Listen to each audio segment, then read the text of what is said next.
Voilà, on va prendre les questions de messieurs Liévin Luzolo, puis ce sera messieurs Martin Moudimbi et Corneille Lubaki. Merci, monsieur le gouverneur. Ma première question est de savoir, depuis que vous êtes revenu en province, chez vous à Uvira, il y a eu ouverture du port principal qui dessert la ville.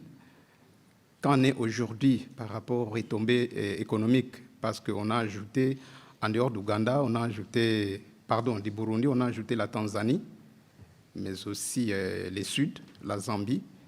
Qu'en est-il des retombées économiques? Ma deuxième question, par rapport à la communauté humanitaire, comment pouvait-elle avoir accès à votre province? Est-ce qu'il n'y a que la ville d'Uvira ou aussi d'autres villes par laquelle la communauté humanitaire pouvait accéder pour servir les populations en situation de catastrophe? Monsieur le ministre de la Communication, aujourd'hui, c'est déjà le 2 avril. Et le 1er avril, c'était la date butoir quant à l'ultimatum du Trésor américain par rapport à l'armée rwandaise. Comment la RDC peut-elle mettre à profit cette date pour que les Américains continuent à faire pression sur le Rwanda? Ma deuxième question, c'est qu'en est-il des zones sous contrôle ou encore sous occupation quant à la traque des FDLR? Parce que vous avez dit, le gouvernement a annoncé officiellement qu'il va pourchasser les FDLR. Merci. Bon, écoutez, sur votre première question, je ne suis pas au courant d'un quelconque ultimatum qui avait été donné. Peut-être que je n'ai pas eu l'occasion de tout suivre, mais toujours est-il que nous sommes en médiation avec les gouvernements américains et qui a, y compris les moyens techniques de vérifier les déclarations des uns des autres. Ici, je rappelle ce que je disais tout à l'heure, c'est que le 2 mars, on a donné cet ultimatum, dès le 2 mars plutôt, dès qu'on a donné les sanctions américaines contre les autorités, l'armée rwandaise et les différents officiers, les Américains venaient de donner un signal. C'est peut-être la difficulté que nous avions eu dans la médiation initiale à Luanda, où le président angolais n'avait peut-être pas de moyens de coercition qui pouvaient contraindre le président rwandais à respecter les accords.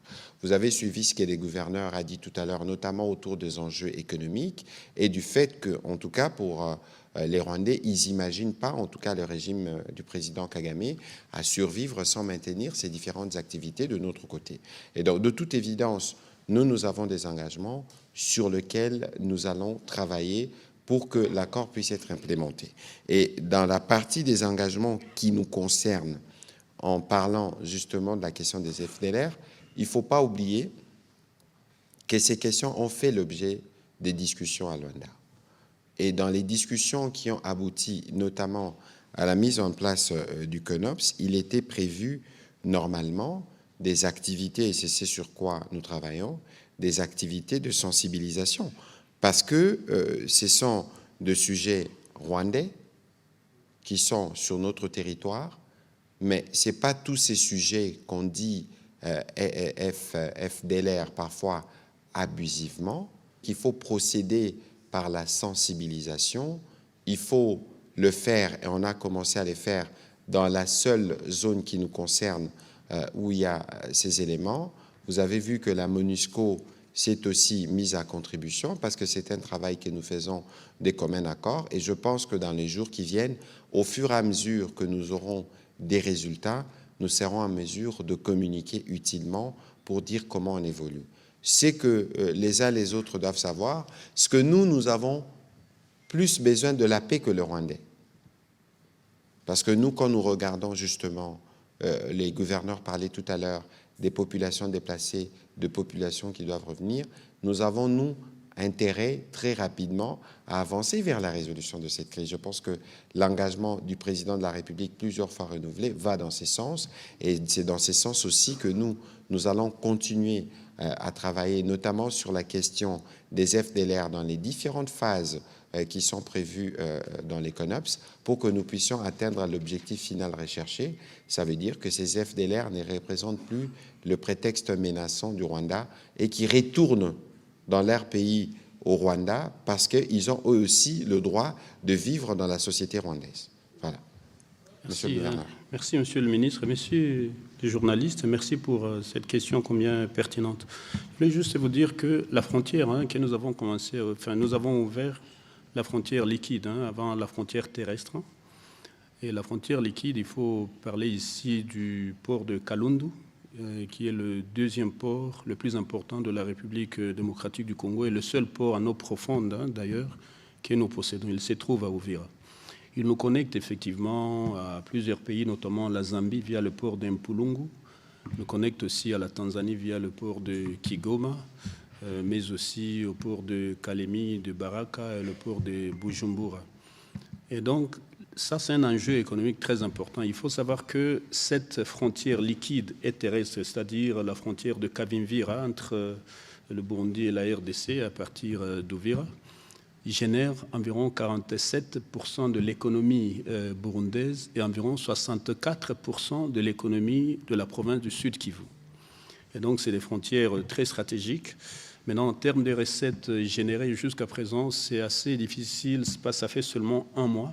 Il faut savoir qu'en dépit de tout, la fraude était massive. Le désordre qui a sévi pendant la présence de l'AFC M23, tous ces éléments ont fait que, pour le moment, il est difficile de capter les recettes de la province. Voilà pourquoi nous venons demander au président de la République et au gouvernement de nous autoriser de manière spéciale à utiliser les mécanismes sous-régionaux qui nous lient aux pays voisins, notamment les mécanismes liés à la facilitation du commerce transfrontalier qui autorisent un pays qui le souhaite à pouvoir capter ses recettes de l'autre côté de la frontière.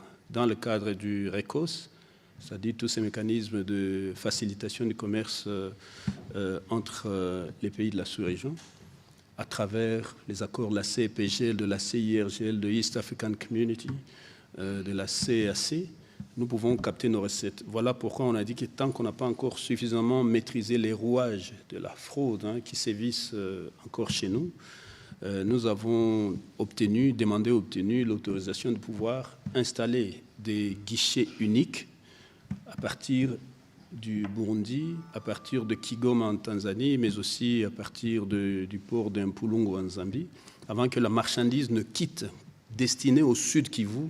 Cette marchandise doit d'abord donner la preuve de la banque qu'elle a payé la taxe provinciale. Et là, si nous réussissons ça, et Dieu merci, le président de la République était sensible à la question, si nous réussissons à faire ça, nous pensons pouvoir être capables de générer au moins 3 millions de dollars américains le mois. Je sais que les fraudeurs, il y en a beaucoup, que ce soit parmi nos propres agents, que ce soit parmi les hommes d'affaires, que ce soit parmi quelques éléments armés, ne sont pas contents de ça. Lorsqu'on a amené cette mesure, on a été menacé de morts de partout, mais on va l'appliquer. Et c'est la seule façon, pour le moment en tout cas, de pouvoir générer des recettes, d'autant plus qu'il y a beaucoup de marchandises qui nous échappent, qui ne passent pas par les zones sous notre contrôle et qui passent directement par le Rwanda. Et le Rwanda continue à tirer beaucoup de bénéfices.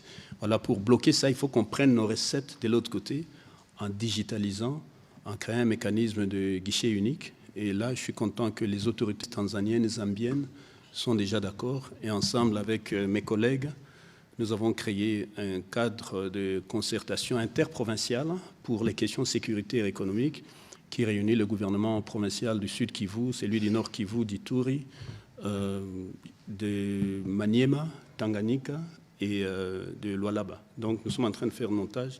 D'ici 2 semaines, nous allons encore nous rendre à Kigoma, en Mpulungu, en Zambie, mais aussi à Dar es Salaam, parce qu'il y a aussi le port de Dar es Salaam et de Tanga qui reçoivent beaucoup des effets de marchandises qui viennent de ces zones. Donc là, nous espérons pouvoir générer au moins 3 à 5 millions de dollars américains le mois si nous mettons en place cette mesure. Mais pour le moment, pour ne pas vous mentir, nous tenons grâce à l'appui du gouvernement central pour le moment, mais aussi grâce à quelques recettes que nous sommes en train de générer.